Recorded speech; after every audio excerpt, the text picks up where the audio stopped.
Assalamualaikum warahmatullahi wabarakatuh. Selamat siang Mas dan Mbak. Perkenalkan, nama saya Aurelie Sinareswari dengan NIM G00240558 dari kelompok B9 dengan aslab Mbak Isna. Pada kesempatan kali ini saya akan membuat laporan anatomi blok 2.1. Baik, untuk soal yang pertama yaitu jelaskan secara runtut mekanisme ereksi dan juga ejakulasi.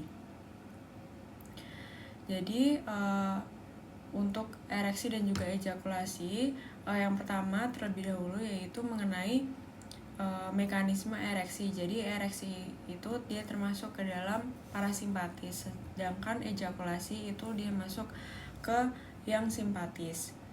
Lalu ejakulasi itu dibagi menjadi dua tahap, yaitu emisi dan juga ejakulasi. Jadi emisi itu adalah substansia ejakulasi dari OGM interna menuju uretra, yaitu ostium ductus ejaculatorius pada uretra pars prostatica. Lalu untuk yang ejakulasi yaitu substansia ejakulasi keluar dari OUA.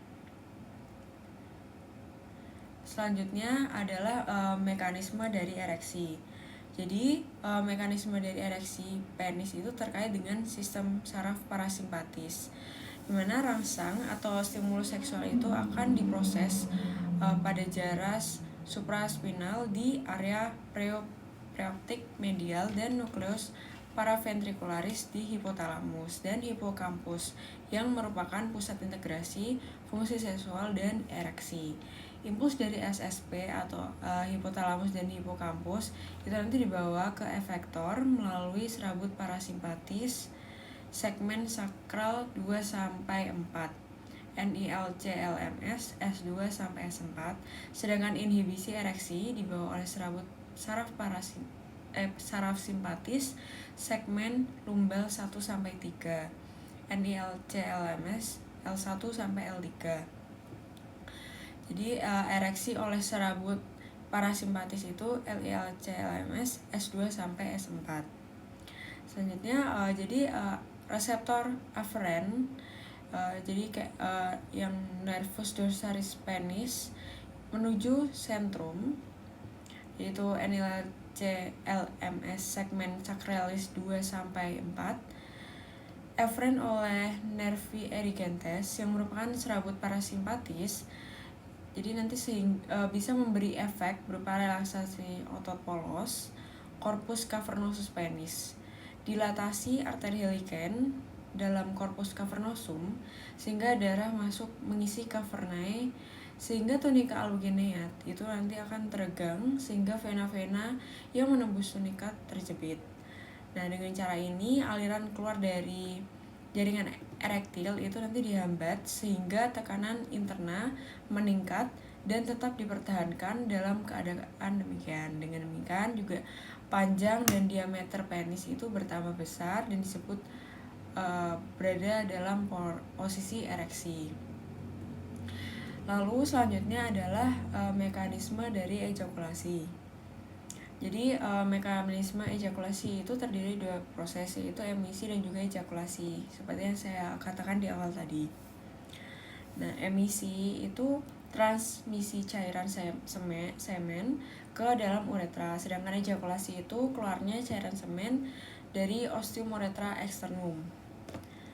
Lalu reseptornya itu kulit atau glans penis atau ductus deferens yang penuh.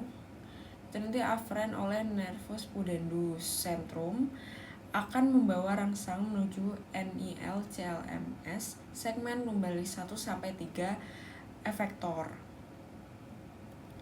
Jadi untuk mekanisme dari jarak sistem sarafnya, reseptor itu aferen oleh nervus pudendus centrum yang nanti akan membawa rangsang menuju NILCLMS segmen lumbalis 1-3 efektor.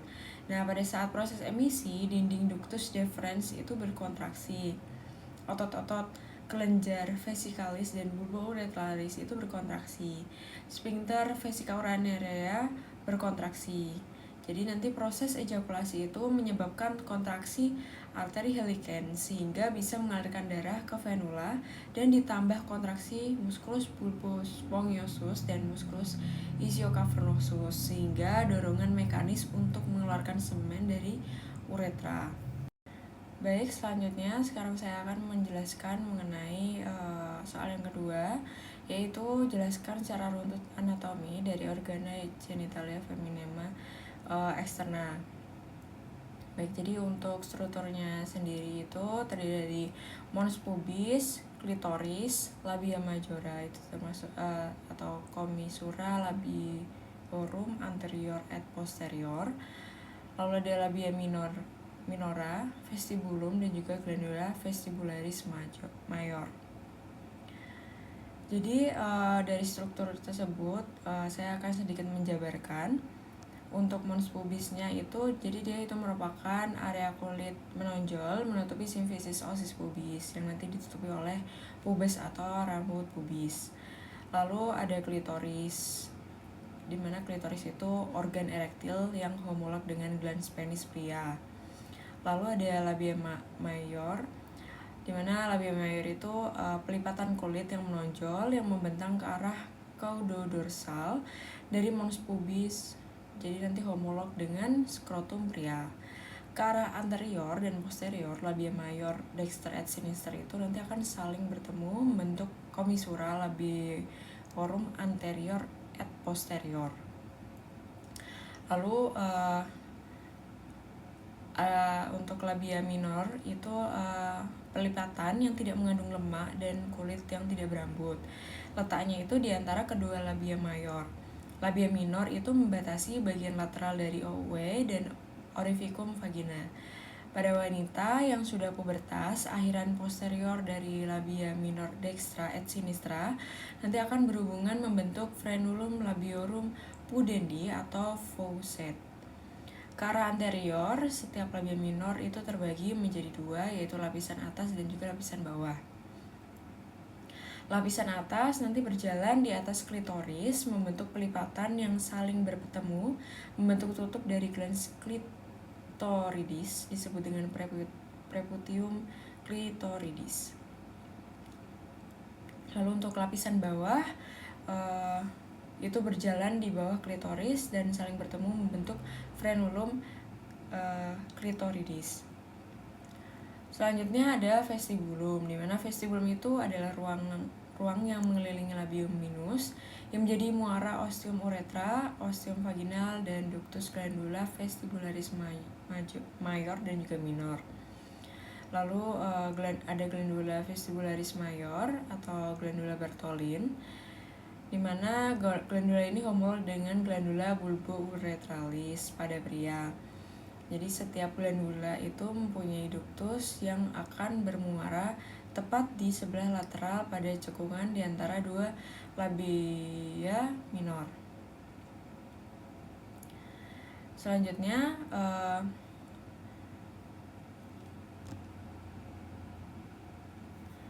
ada himen. Jadi himen itu merupakan selaput mukosa kaya dengan pembuluh darah. Jadi di himen itu ada caruncula hymenalis, di mana itu adalah sisa-sisa himen yang rusak akibat coitus. Jadi himen itu ada yang anular himen, septate himen, cribriform himen, dan juga paros introitus. Jadi apabila himen telah ruptur, nanti terlihat penonjolan kecil-kecil di pinggir vagina, nanti disebutnya dengan caruncula hymenalis. Lalu ada juga himen imperforata, di mana himen yang tidak memiliki lubang sehingga darah menstruasi tidak bisa keluar. Selanjutnya saya akan menjelaskan tentang vaskularisasi dan juga inervasinya. Jadi untuk vaskularisasi dan inervasi, untuk vaskularisasinya itu yang pertama ada arteri pudenda interna. Itu nanti ada arteri perinealis, bulbo vestibuli, dorsalis clitoridis, fembralis profunda. Lalu ada vena pudenda externa, itu nanti vena savena magna. Lalu ada vena dorsalis clitoridis profunda, itu nanti vena pudenda interna. Lalu juga ada vena dorsalis clitoridis superficialis, nah itu nanti vena savena magna juga. Lalu ada inervasinya, ada nervus cavernosi clitoridis atau splanchni pelvici itu untuk ereksi. Lalu juga ada nervus pudendus nanti untuk somatosensorik. Baik, selanjutnya saya akan menjelaskan nomor 3, yaitu jelaskan anatomi dari REN beserta vaskularisasinya dan inervasinya. Jadi untuk REN sendiri itu dia fungsinya untuk menyaring darah dari zat-zat yang tidak diperlukan tubuh dan mengeluarkannya sebagai urin. Lalu juga untuk mengatur keseimbangan air, elektrolit, dan asam basa darah. Fungsi endokrin seperti eritropoietin, enzim renin, dan juga kalsitriol. Jadi untuk posisi anatomisnya itu dimulai dengan dari REN itu dia merupakan organ retroperitoneal.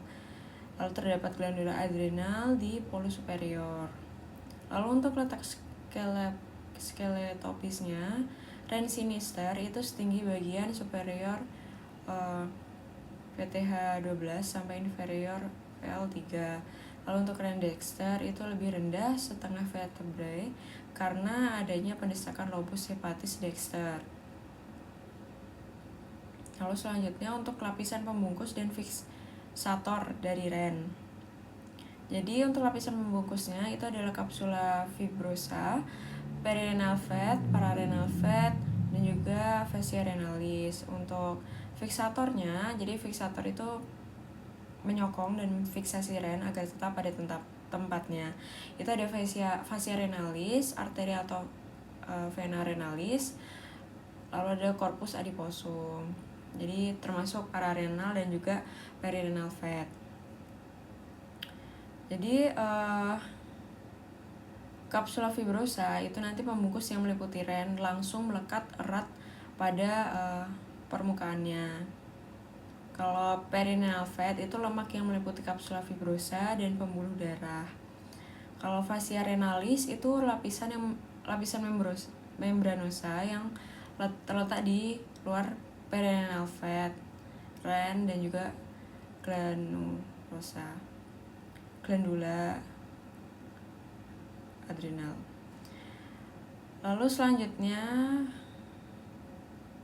ada pararenal fat, dimana itu lemak yang terletak di luar fascia renalis di bagian posterior dan posterolateral dari REN. Jadi untuk kapsula adiposanya itu nanti dia memfiksasi ginjal saat bernafas. Kalau lapisan ini berkurang secara drastis, misal pada anoreksia, maka ginjal dapat turun atau disebut dengan nefrotosis atau mengalami rotasi sehingga ureter tertekuk dan aliran urin akan terhambat atau disebut dengan hidronefrosis. Selanjutnya ke topografi dari REN.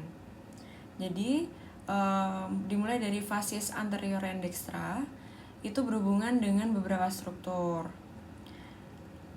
Namun diantaranya itu nanti terpisah dari REN oleh suatu lapisan peritoneum dan beberapa lainnya itu berkontak langsung dengan REN.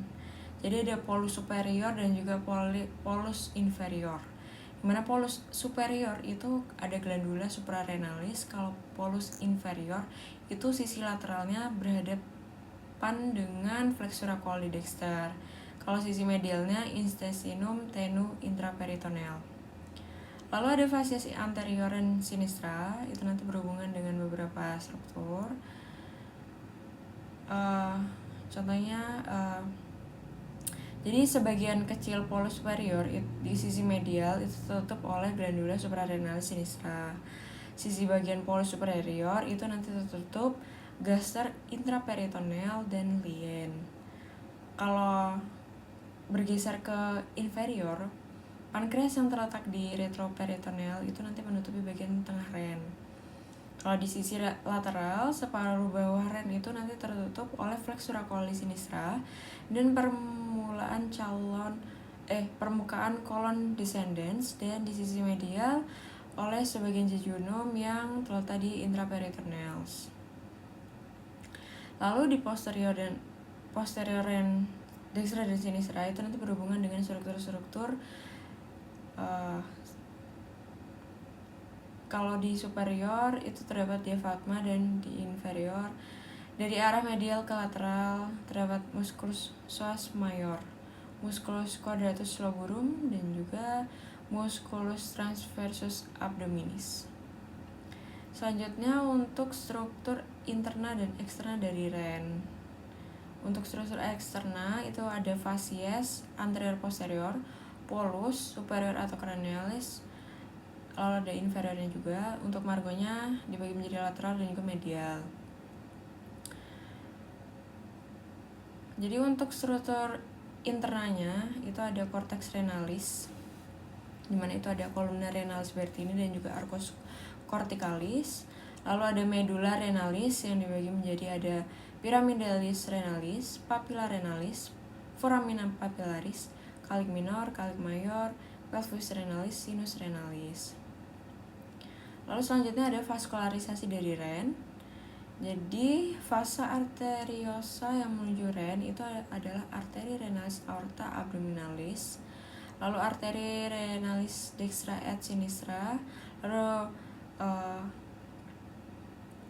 renalis anterior et posterior, lalu ada arteri lobaris atau R primaries nanti masuk ke piramidis renalis, lalu arteri interlobaris nanti berjalan di kolumna darah ke glomerulus. Lalu dari arteri interlobaris tadi berjalan di kolumna renalis, lalu arteri arcuata nanti berjalan di basis piramidis renalis. Lalu ada arteri interlobularis cortex renalis ke arteria afferent glomeruli nanti membawa darah ke glomerulus. Nah, nanti glomerulus itu berhubungan dengan kapsula Bowman, nanti akan membentuk corpusculum malpighi untuk difiltrasi menjadi urin. Nah, sebagian kecil darah itu tidak bisa difiltrasi, melainkan tetap mengalir di glomerulus menuju arteri afferent glomeruli. Lalu yang terakhir itu ada arteri recta, di mana berfungsi untuk reabsorpsi di tubulus ginjal. Untuk inervasi dari ren itu ada flexus renalis yang dibagi menjadi 3, itu somatic afferent, itu nanti nervis splanchni thoraciki, ada simpatis, ada nervus splanchnicus major et nervus splanchni minor, dan juga parasimpatis, itu nervus vagus. Plexus renalis itu berhubungan dengan plexus testicularis. Baik, mungkin sekian dari laporan, juga berdasarkan 3 pertanyaan.